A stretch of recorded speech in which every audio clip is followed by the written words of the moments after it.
Before you start, we have a little game we want to play with all of you. So this is how you know if you're on the high-flying disc. My financial success does not require hard work.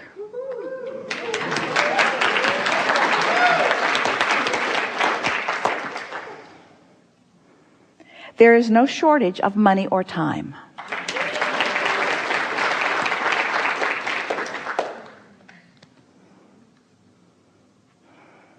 The better my story gets, the better my life gets.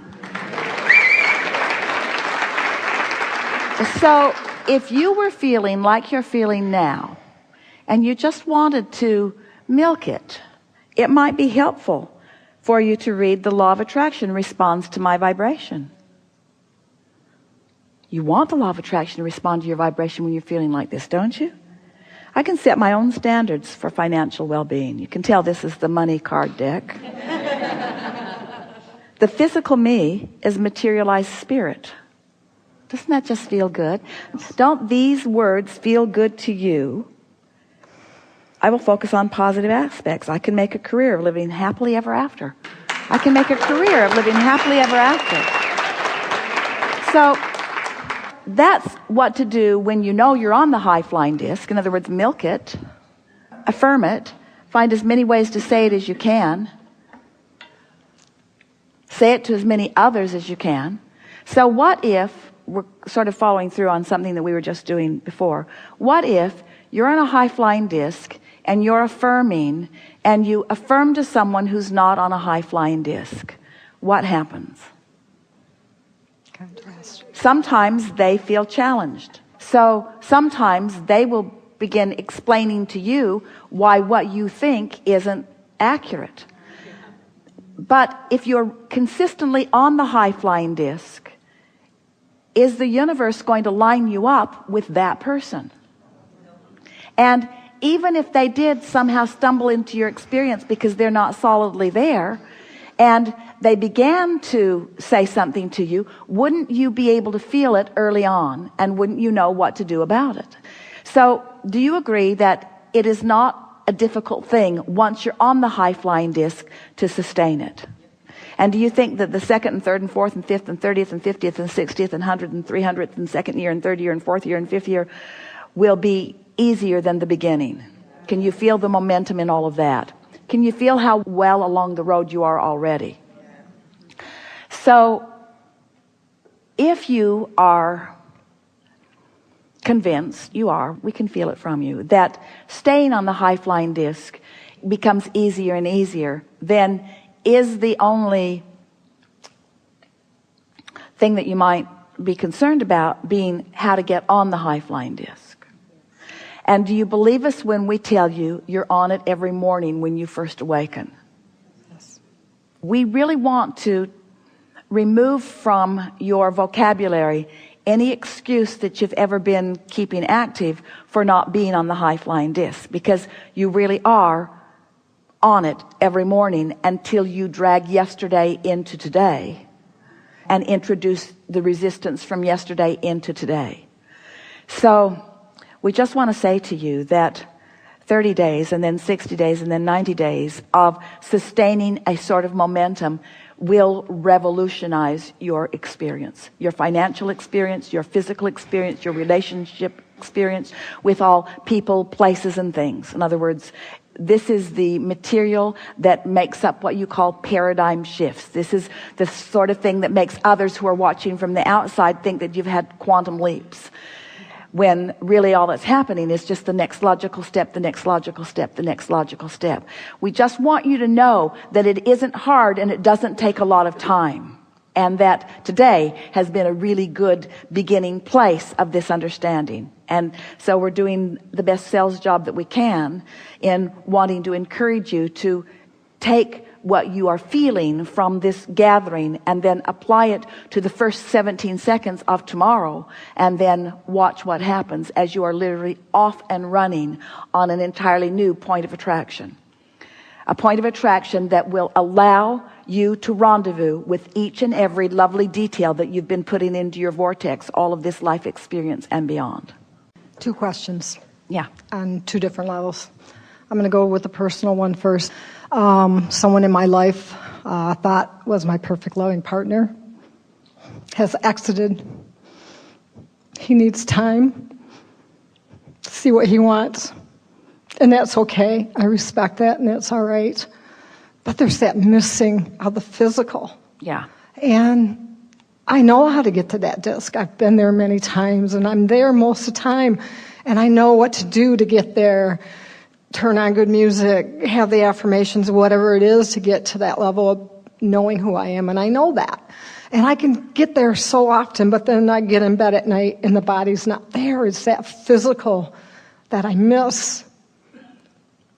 How do you get past the missing of that physical? And I know that the law of attraction will either bring us back together or there'll be another physical. I know that because that's what I'm asking for. But it's in that void of time. Well, you see, here's the thing, and we so love having this conversation with you right now.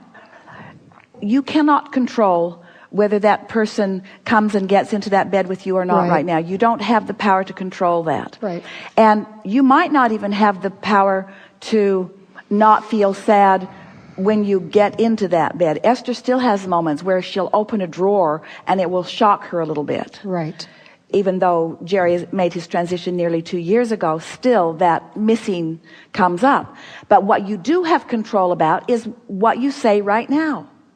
In other words, here you are, you're talking to infinite intelligence. We've been talking about finding the high-flying disc, and you choose a topic that makes you cry as your subject. Yes. And we say, you had a choice to do that. And we know, under the guise of looking for material, under the guise of looking for facts, under the guise of looking for answers to questions. In other words, there are all kinds of reasons that you give yourself the excuse to do something, but the bottom line is, this conversation feels bad every time you get on it. You're not ever going to say, I miss him in my bed.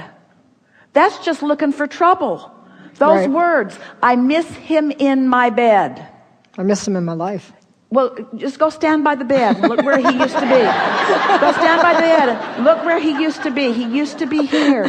His head used to be here, and he used to lay like this. And he used to be right here. He used to be right here in this place where he isn't. He used to be right here in this place where he isn't. So sleep on the couch. You can make them cry, and they don't even know him or like him. They don't even. Sorry. And so you don't have to do that to yourself. You do not have to do that to yourself. That's the epiphany that came to Esther. In other words, there are a lot of things you can't control, but you can control how you feel now because you can control what you think now.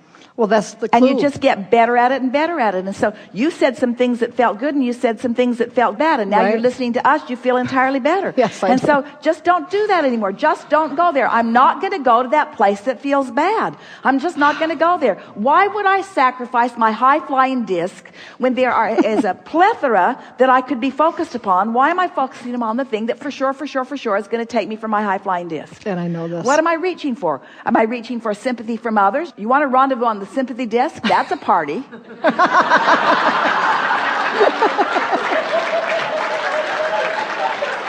I've been there before. It's not that good. You want to rendezvous on the this is what he did to me disc? That's a party. In other words, you get to choose. You get to choose. You get to choose and I know every this. single time. I know this. We know you know, but you didn't know for a minute, and we had to tell you because we know. And now nothing's changed. He's still gone. Don't cry. He's still gone. He's still gone. Nothing's changed, but look at the difference in the way you feel. This is your now. A minute ago, your now sucked. But this is your now. This is your now.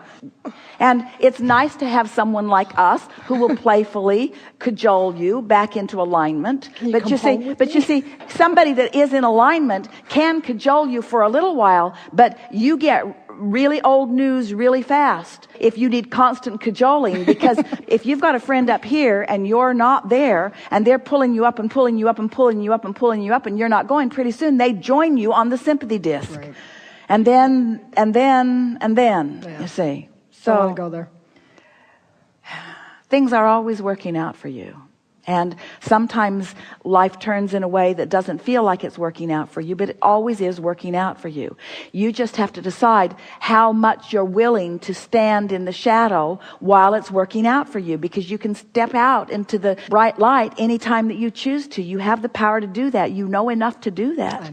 You just don't have any excuses to feel bad. There is no complaint justified enough to take you from your high-flying disc. You know too much. We should have put it on the disclaimer that you signed before you came in here. You can't go back, and now you know too much. In other words, now you know. You control your mood by the attention that you give to subjects. And so the game that Esther's been playing, and it's been so effective for her, once she remembered this 17-second thing, because she was finding herself feeling good, as you often do, and then slipping from it because something would remind her of something, and she would start feeling sorry for herself or feeling lonely, and she just started going 17, 16, 15, 14, and every time before she got to 1, she'd forgotten what it was that she was upset about. I'll use it. I'll use it. For a while, she chewed on her arm. In other words, just don't vent it, because when you vent it, you never let it out. People say, oh, that's really good that you vented that. No, it wasn't. You vented it is the same thing as you practiced the momentum of it. Right. When you're venting, you're going down the trail that you don't like. Yeah. Venting sucks. Don't vent. Don't vent. There's no reason to vent. Venting and affirming are the same thing. Right. But when you're venting, you're affirming what you don't want. I'm just wondering, is there like a limit to it because we're physical? Is there a time where we can like change water into wine? Yeah. Is that coming? Is it in this lifetime? Will it take 100 years? Do we need the 1%? There's all that stuff out there. Your series of questions, and when you listen back to them, we really want you to, all of you, as you listen back, if you listen back. So the statement started out all pure and fresh, and then all the statements that you made behind it complicated it and added resistance to it. Yeah. In other words, when we say all things are possible, and you think about possibilities, and you think about the energy that creates worlds, or even as you think about how far it has all come, then that all feels life-giving, doesn't it? But then when you add those other things to it, those sort of questions to which you don't have specific answers, it just kind of messes it all up. I agree. And so there are those who think, oh yeah, well, Abraham's got the easy answer. All things are possible. Well, all things are possible. All things wanted and unwanted are possible. But there's this really, really, really, really, really important thing that we have highlighted today and amplified to some degree, that we want to amplify far, far, far, far, far more than we've ever done before. And that is the power. Let's use a different word. It means the same thing. The momentum of the source energy vortex. The momentum of the energy that is resistant free.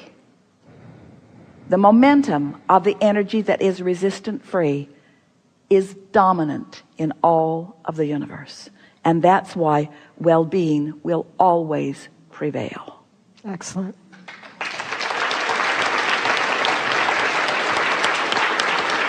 So you can come, you can pinch yourself off a little bit and squirm around and have a miserable time and even write a book about it if you want to. And plenty of other people on that disc will buy that book and squirm around with you.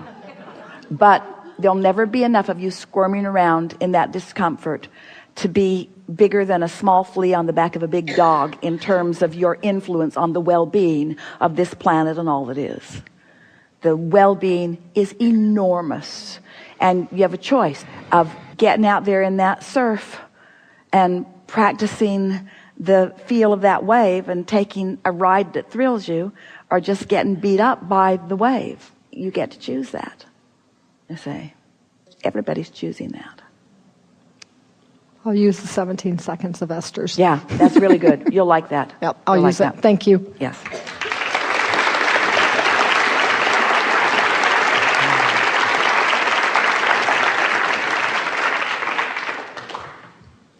What just happened was perhaps the most meaningful, beneficial, practical experience of today's gathering because it demonstrated what we want you to take away from this most, which is I can control the direction of my conversation. I can talk on purpose. I can think on purpose. I can choose something that feels not good, or I can choose something that feels good. That's really where it's all at, isn't it?